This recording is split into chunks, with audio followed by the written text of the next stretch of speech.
The flames that consumed Hunter's Keep still flicker in the recesses of my mind as the scarred sister, her once serene countenance now marred by the scars of tragedy, finds solace aboard the battery.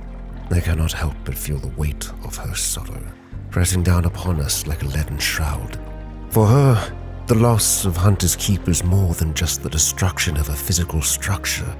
It is the annihilation of an entire way of life, a world she once knew, now reduced to ashes and embers. The prospect of leaving behind everything she's ever known weighs heavily upon her, a burden that threatens to consume her from within.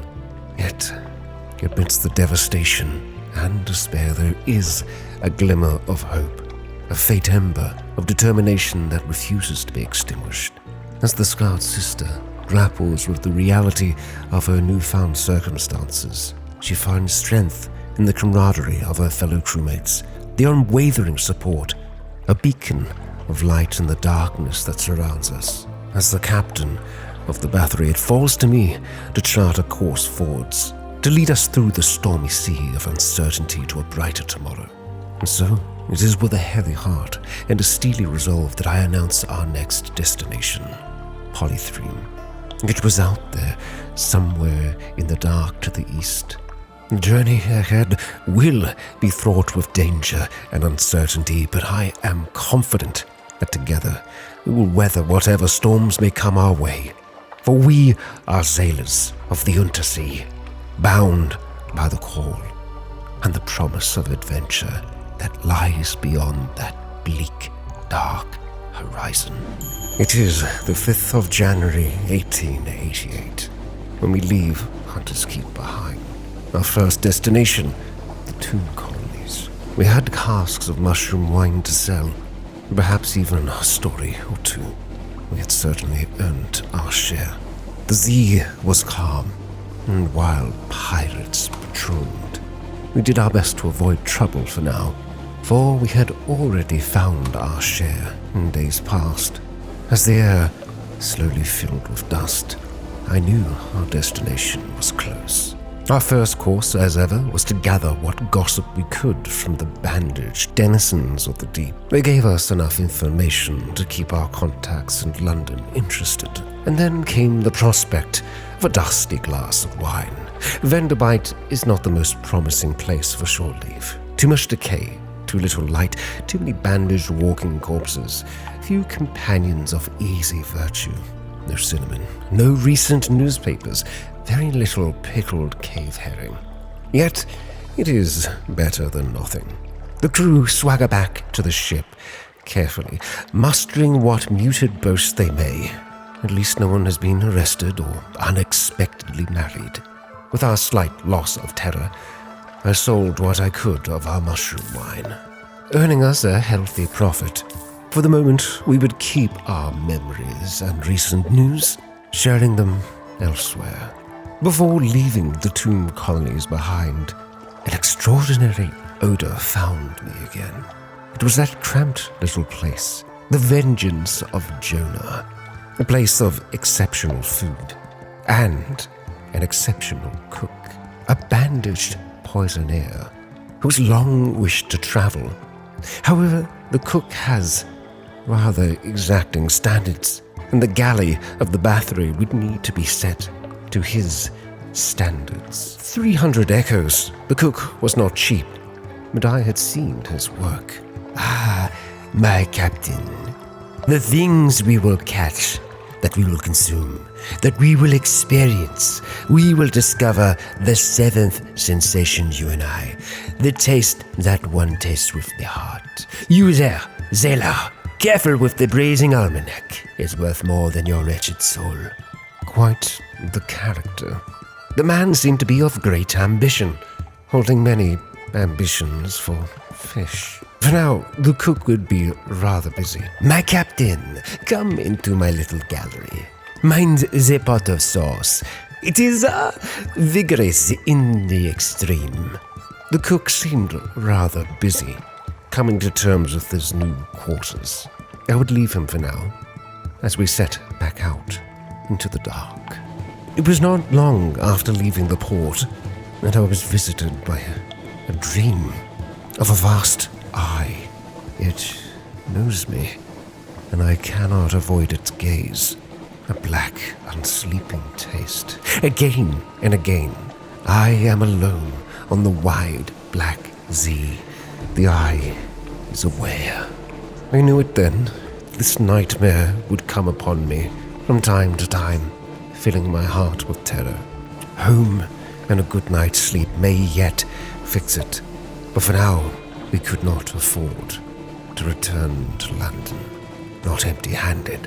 And so we endeavored ever onwards into deep fog and a calm sea, only slightly disturbed by the reports of a massive crab trailing our vessel.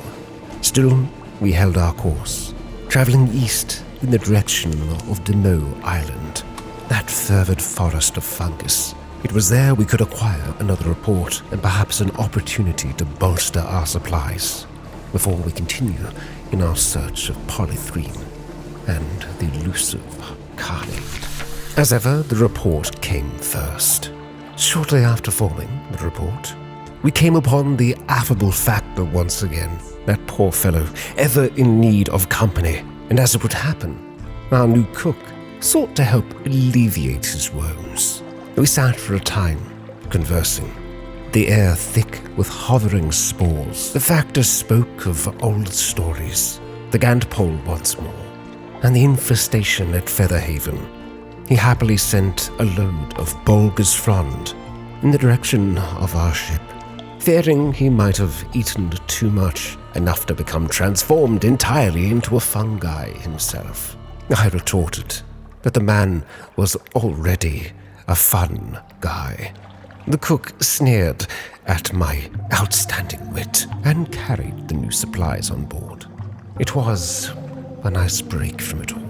From Demoux Island, I sought to sail directly to the southeast, through the Phosgene Bleaks, towards Abbey Rock. It was an area unyet charted by us. The possibility of discovery was still there. It was the 7th of January, 1888. There was an electric shiver to the air. Storm is watching, the sailors would say. Our journey south was not without threat. A large floating creature, a gilliflower, caught sight of us. We fired a warning shot, and the creature left us be. Abbey Rock was close now. The grim sisters' lair. As ever, the port report came before anything else. Yet, as ever on this Black Isle, nothing ever happens. But perhaps that might change as we carried with us recent news. Valuable. I knocked at the iron-studded gates. I attained brief attention. The muscular prioress, the abbess lieutenant, came to the door to listen. She nodded and made notes. She paid particular attention to news of marsh beast, predations, and the traffic of the rooftops. In return, she offered a rather perfunctory blessing. The blessing reassured the crew, at least. And among our crew was the scarred sister. The sisters here were neighbors of a kind to Hunter's Keep. Perhaps she could find some kind of peace here, or at least a way to keep occupied. The muscular prioress, the abbess's lieutenant, came down to inspect the potential novice. They spoke together quietly, the prioress bellowing with laughter to the obvious discomfort of the scarred sister. At last, they returned. They've agreed to give me a chance, the sister said nervously. if I can learn to fight. Thank you for bringing me here. It might be what I want. Goodbye. And I won't be needing this anymore. She handed to me a porcelain flute decorated with the design of flowing grasses. Carnate work. The sister, I think, is close to tears behind her bandages. She embraced me briefly, and the convent doors closed behind her. I would never forget Phoebe, nor her fate. I truly do hope that she'll find some form of happiness here with the other sisters. May she find a new path here in the deep. I was still unsure of my decision. I was unsure if I had made the right choice to suggest, and so I waited a while to see. I saw the sisters training. Like huge, deadly herons, the sisters stalked along the very tops of the walls. I watched through a spyglass as they leapt and whirled, slashing at each other with a variety of frightening weapons. God, one of them just turned a somersault. Perhaps this martial training might give our scarred sisters some peace. One can only hope. Now came more danger. We would begin to journey south, deep into the unknown. I set out our inks and quills, our cartography equipment. We would map whatever we found. It was not long after leaving the sisters that we entered yet another fog bank and encountered yet another crab. This one more persistent than the last, charging after us in the dark. We kept the engines powered, the furnace aflame, and it was in that fog bank our Z-Bat returned to us. Screeching from the east, it had found land, and not just any land. Station 3. We had in our possession a long box from Sooth and Coop, similar to a tomb colonist's coffin, yet it carried stenciled wording and a handwritten tag, delivery to Depot A, Station 3. It seemed now we might have a chance. We may infer, from the nature of Station 3, a Station 1 and Station 2. We may even conjecture a Station 4. From the dock, we can hear it. Machinery humming behind high steel walls. Up the hill, there are visible outlines of warehouses and buildings with a spire, but the lamps are low where they burn at all, and our ship is the only one in the harbor. I train my telescope on the shore, deciding it best to get a look from a distance, a church, or something else. As I stand on the high point of the battery and look to the shore, there is a steeple building on the horizon, by far the largest thing in sight. No cross marks the top of it, nor any other symbol I recognize. I look down, nodding at the crew. The only way past these walls is an unimposing but sturdy-looking triple-locked gate, silvery metal. A sign beside it reads deliveries. The gate stands open. I order the long box brought forth so that we might explore further. There are no helpers, however, and no wagons waiting to help with the heavy cargo. There's only a sign which reads deliveries, and a painted hand which points insolently up a rock-cut staircase. The long box in our hold was indeed marked for this location, a long, low, heavy box. It'll no doubt be fun getting it up the stairs.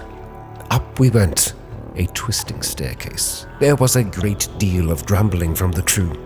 The stairs were sharp-edged and wet, the box heavy, and its contents inclined to shift.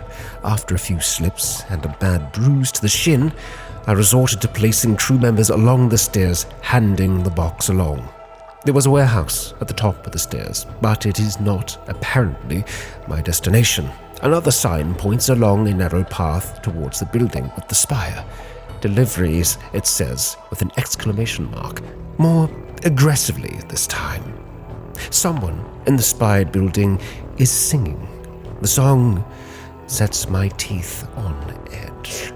We could break into the warehouse and leave the box there. The sign does say deliveries after all, but it doesn't mean that the deliverers are obliged to comply. However, if we carried the box on to the building with the spire, going that extra distance might mean that we can charge more for our efforts. However, there was a chance that things could go wrong. It was a chance I was willing to take. The path was slippery, lined with mushrooms. Myself and the crew had to stop 7 or 8 times to set the box down and blow on our hands. The closer we got, the less the building with the spire looked like a church. The walls are soot-blackened and made of brick. There are no windows, only narrow vents up near the roof. From these, a low singing could be heard, a song so cheerful that my crew looked at one another and frowned. It is the song of someone keeping the monsters at bay. At long last, we're close enough to bang on the door. An austere acolyte answers it. She's dressed in black from head to foot. Her gloves are thick and her goggles are double glass. "Leave the boxes at the door," she says to me. Then she turns back towards the building, singing her song. Something about candied kittens and flaming violets and the coming of spring. Judging by the rhyme, she's inventing the words as she goes along. I stopped her and explained that we expected that our extra work should be rewarded. She made a grudging gesture, but complied, earning us a small amount of favor with these acolytes. She directed the arrangement of the long box in the room under the steeple. There are many other boxes there already, stacked in rows, 3 or 4 times as many as we have brought. In the corner of the room is a pile of wood from previous boxes, already emptied and dismantled. Singing to herself about a mountain unholstered and velvet, she takes a crowbar to the box. The corpse inside is permanently dead, in a way that the dead of London often are not. Not a drownie, not a tomb colonist, but not coming back either. It looks pale and ordinary, except for the slight distension of the skin over the breastbone. Gently, the acolyte presses there and nods, singing about tulips embroidered with yellow floss. She lifted the body onto a marble slab without pause in her lyrics. She prepared a scalpel. My presence did not seem to bother her, and for some reason, I could not look away. I'd never heard of the practice before. My interest was piqued. The austere acolyte extracted deftly, and with very little blood, a heart-sized sphere of silver-grey metal with a giant nutcracker. She cracks the sphere, and another sphere inside that, and another. Finally, in the center, she came to something heavy, small and black. She lifted it out with tongs and looked at it through her goggles. Her song faltered, yet she managed to keep humming, though the words are lost. She put the black and heavy thing into a jar marked with the words of the correspondence. She closed the jar and sealed it with red wax. Finally, when the corpse was removed again and the marble slab wiped clean, she came to pay. "Thank you," she said. "Return someday. I may have something else for you." Her pay wasn't simple echoes. More favor, it would seem. And a secret I sought to share with our cook over dinner. Finding the bandaged cook, working away in his galley, I sought to converse. "Let us speak, my captain, of the nature of edibility. To be edible is to be possible to be consumed, and to be living is to consume. Thus, we find that the nature of the unliving is to be consumed. In fact, therefore, anything that is not living may be consumed." After dining with our poisoner, I sought out my good friend Harry, our sly navigator. We shared the evening, swapping tales of the sea, leaving Station 3 and that horrible crab-like creature behind. We first came upon what Harry thought to call Lick-a-Monkey Crag, a rock of little import. Beneath it, the battery was tugged by the Dubois maelstrom, a great storm within the sea, and I sought to stay far from. To the east, I could make out the great beam of Schuyler's End, a lighthouse, guiding sailors far from London, who would push on further still. It was the 11th of January. Creeping tendrils of fungus, seaweed, unnameable flora, ensnared around our ship. As a sluggish wave pitches the ship, I feared we'd find nothing more out here, until finally the endless mirrored dark gave way to a large shape, an isle. Checking our charts, it could be no other than Pigmoat Isle. Before us stretched a lonely desert beach. No habitation in sight, no market, only an old rotting dock. A stretch of sand thickens into the damp black earth. Not quite tall fungus grows with frond-like caps, as if someone had sculpted the idea of a tree from a mushroom. We disembarked to see what would await us. Whoa. As we stepped onto the quay, we heard clamor, shouts, and shooting. Off in the distance, smoke rose from beyond the hill, and dots of fire flecked the horizon. Two tiny figures stand a little further down the quay, unmoving, as if awaiting my approach. I knew a story when I saw one, a great tale. This was that tale, and I would tell it. In my mind, I jotted down what I now type to paper. Chapter 1, The Delegation. The figures before me were rodents. To my left, a ratius faber, wearing goggles, a blacksmith's apron, and an assortment of tools. To my right, an unusually large guinea pig, wearing a helmet and a breastplate reminiscent of nothing so much as the high Middle Ages. The rat stepped forward first and bowed. Welcome, Captain, to Rat Star Island. I'm Edgar, Second Chief Engineer of the 3rd Rat Brigade. I invite you to avail yourself of food and fuel at our expense. The only cost to you is a choice. The rat stepped back at precisely the same moment, with what appeared to be the ease of long habit. The guinea pig scuttled forwards and made a declamatory chirp.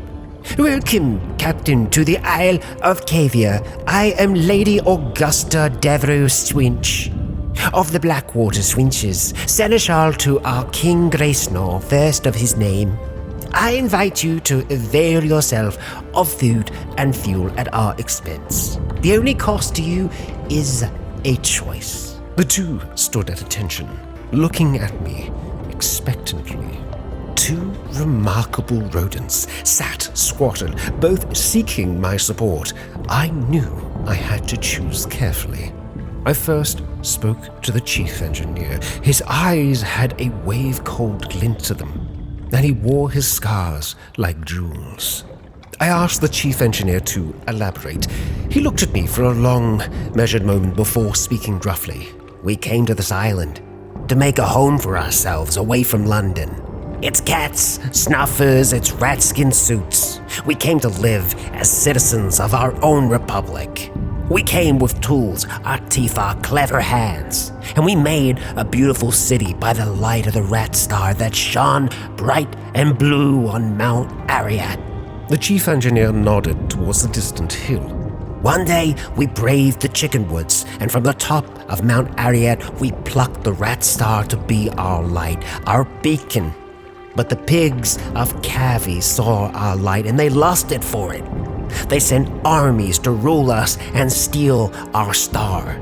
We will not permit them to take what's ours. We will resist to our last breath. Will you join us in defeating them? I turned and spoke to the seneschal. How did an armored guinea pig manage to look so regal? The seneschal cleared her throat with a delicacy to rival the duchess's own before speaking. Gracenor, the king, our lord and sovereign, full 7 months had sojourned on the sea, conquered this land, and won the southern main. Now no fortress against him shall remain, no city walls will be left for him to gain, save the rats that squeak behind the mountain. Unlikely was the lamb of our deliverance, assured shall be our glories and their fall, when Our Lady's eye restored to be our hall. The seneschal composed herself, then added, We saw truth and beauty by the light of Our Lady's eye on Mount Caveat, but the rats with their guns and their chatter and their peasant politics stole it from us. We must subjugate them and take it back. They are a rabble, and we will rule them with the steel-shod velvet of our paws. Will you join us? I believe I had heard enough to make my choice. I hoped that I might broker a peace. Surely their commonalities were more numerous than their differences. Perhaps I could help them get along. I had hoped my words might help them reach an agreement. The chief engineer and Seneschal shared a look, then regarded me with scornful amusement. Yeah, Smirked the chief engineer. you're obviously much cleverer than us. Oh, much, murmured the Seneschal. You clearly know us much better than we know ourselves. Apparently, idealism would not help here. And so, reluctantly, I knew I needed to make a choice. I sided with the chief engineer. He seemed grumpy but honest. Also, I knew all too well what rat-made weapons can do. I extended a finger to the chief engineer, who shook it grimly. The Seneschal hissed and chattered her teeth in disgust but kept her distance. You've made the right choice, said the chief engineer. Let me show you around. For our time, he offered us both fuel and supplies. The engineer led me to the northern side of the island, skirting the chicken woods. We passed through a number of what can only be termed checkpoints, as fierce-eyed rats shouldered their derringers and saluted the chief engineer. Soon we came upon a small colony, smaller than some of the infestations I had encountered in London flats, perhaps only 50 ratius fiber, altogether working diligently to fortify their side of the island. The first thing I noticed was a brilliant light beaming out from a stump of chickenwood, about 6 feet high. It bathed the whole settlement in a clean blue glow, and it was almost too bright to look at. By its light, I could see several raised mounds of earth, suggesting shallow tunnels. An efficient fishing operation was set up by the water, an albino rat mending nets while others stabbed sharpened sticks into the waves. Further inland was a barracks where a sergeant barked drills at a small squadron of fighters. My arrival drew attention, and several rats paused in their work to look at me curiously. Welcome to Marinia, said the chief engineer, voice warm with pride. It's not much to look at now, but it will be once we've rousted the cavies. Take a stroll around while I summon the war council. With that, he vanished into one of the mounds and left me to explore.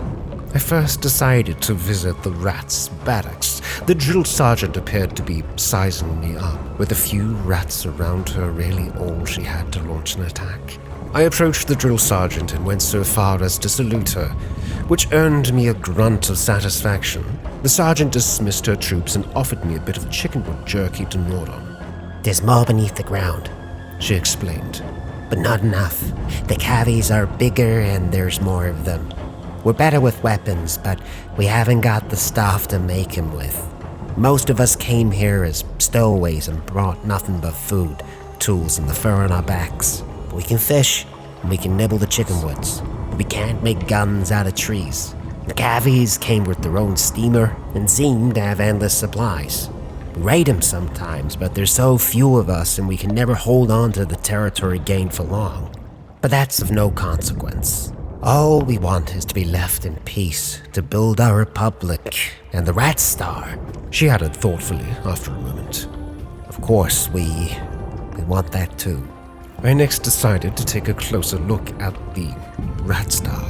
An excitable-looking rat was peering at it through smoky goggles, twitching her whiskers and making notes on what appeared to be real paper, blue as a sapphire, but endlessly more brilliant.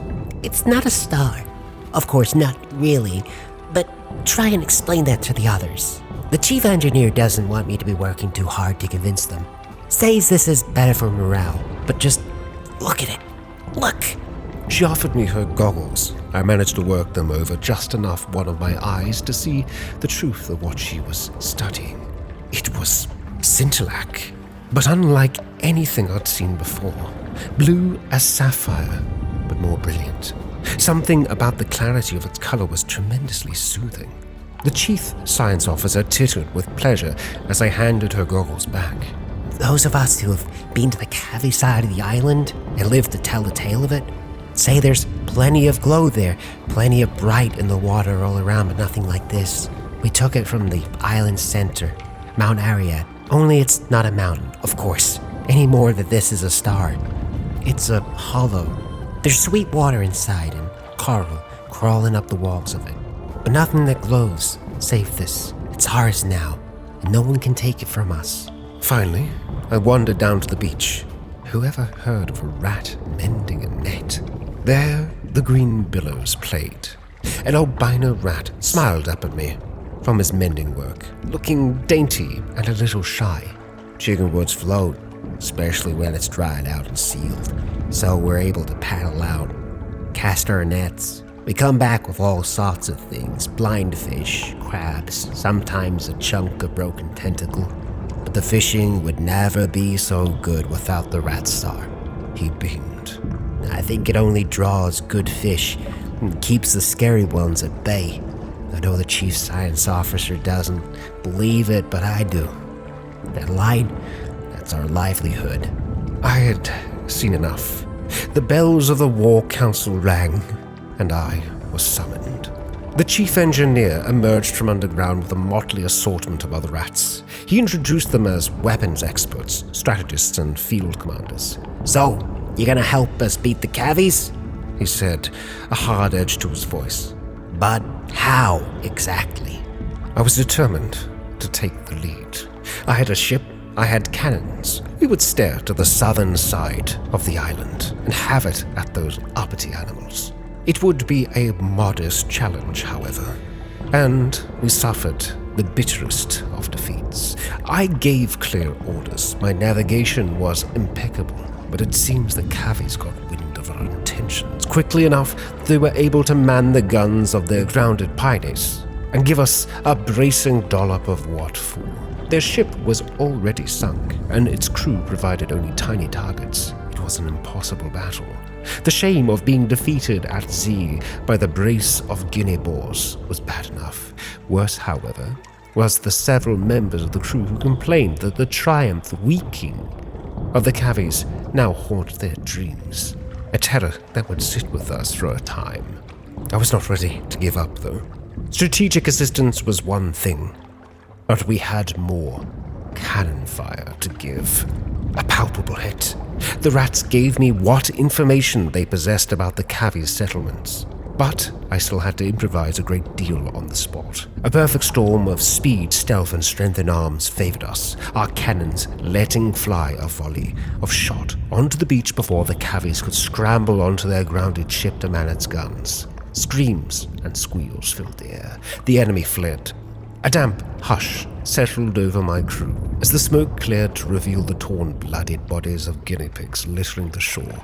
A grim business, but I had honored my commitment to the rats, and I found a wealth of scintillac ringing the beach to harvest as spoils. 3, in fact, and a bale of parabola linen.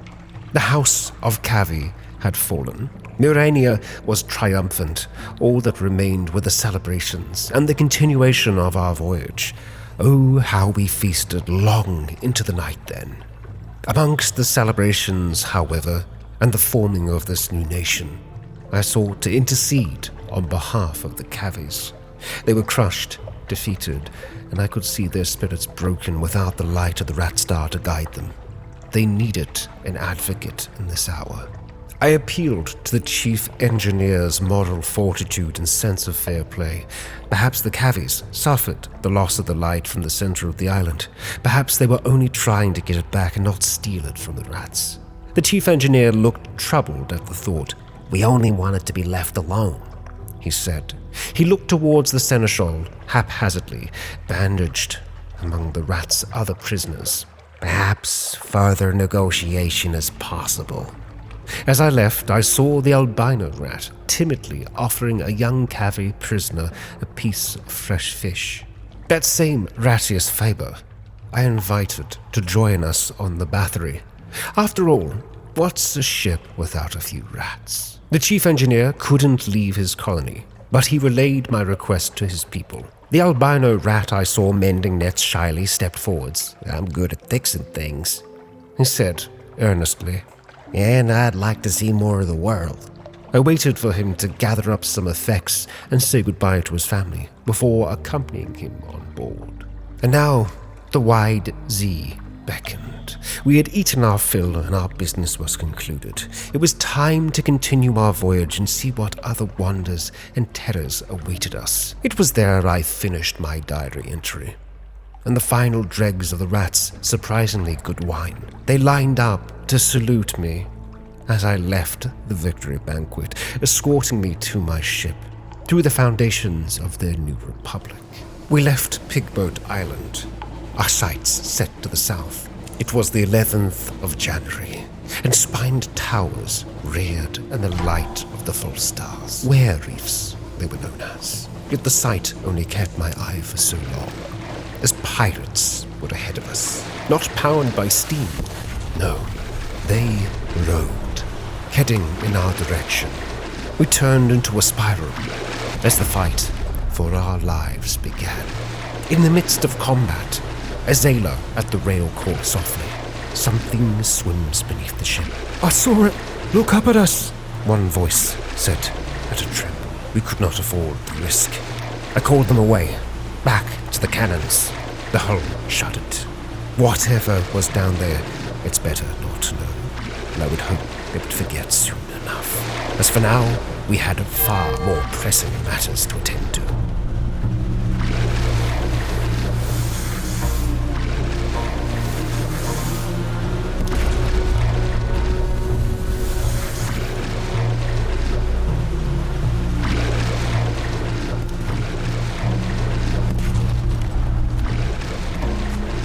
The battery took shot after shot, until finally the pirates were destroyed. To our surprise, though, fragments of clay were littered across the deck. They crunch underfoot like potsherds. Unfinished men do not surrender. These pirates, they hailed from Polythreme. We sought to investigate the hold, hoping to discover what treasure these villains had taken. Crates, the source of sustenance, the fundamental element of cargo. Coke, like coal, but more so, as the Department of Infernal Rarefactions would have it. Good, but not great, as our ship was badly damaged. I turned back towards Pigboat Isle. We would need to seek out the rats once more. It was there I would request repairs. The rats will board even a sinking ship, providing the crew is willing to carry some more of the heavier tools. It was to cost us 154 echoes. Yet perhaps before the repair, there was something more we could do to assist. Murania seemed to have a dilemma. An aide ran over. Hairless advisor, you return to us. Praise the tide. We need your wisdom once again. The aide squealed. Wonderful news, Hairless advisor. Our Scintillac harvest has been bountiful. Our harvesters can temporarily be put to use elsewhere. What should we have them work on? It seemed strange that they would turn to me. Yet I had offered them liberation, and so I suggested they construct housing. Every rodent deserves a home to be proud of after all.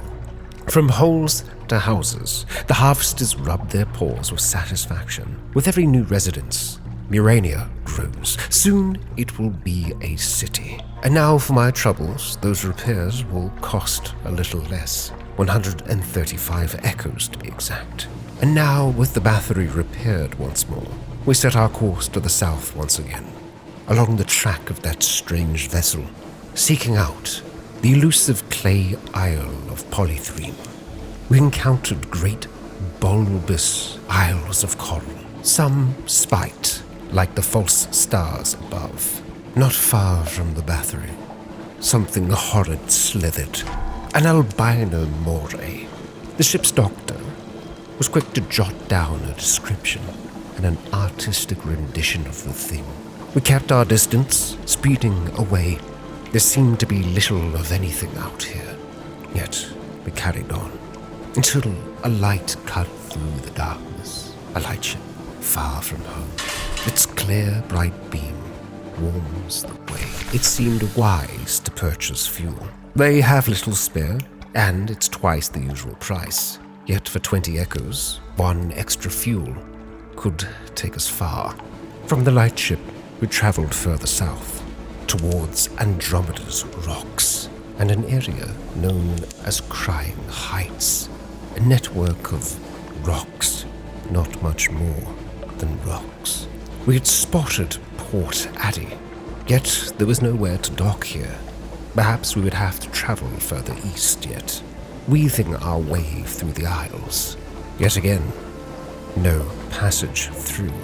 Traveling along the coast further to the east, the foliage gave way to sharp rock, and then, finally, the Z-Bat came screeching back. A great monument towered out of the dark. On the bed of these monumental ruins, warehouses and way stations of true timber rise. This was Adam's Way, not Polythreme, but still, for now, perhaps sanctuary. I still had many echoes in my coffer, yet our fuel and supplies were running short. So far from London, each action must be made with caution, each decision weighed by the responsibility that I have to each and every life aboard this vessel.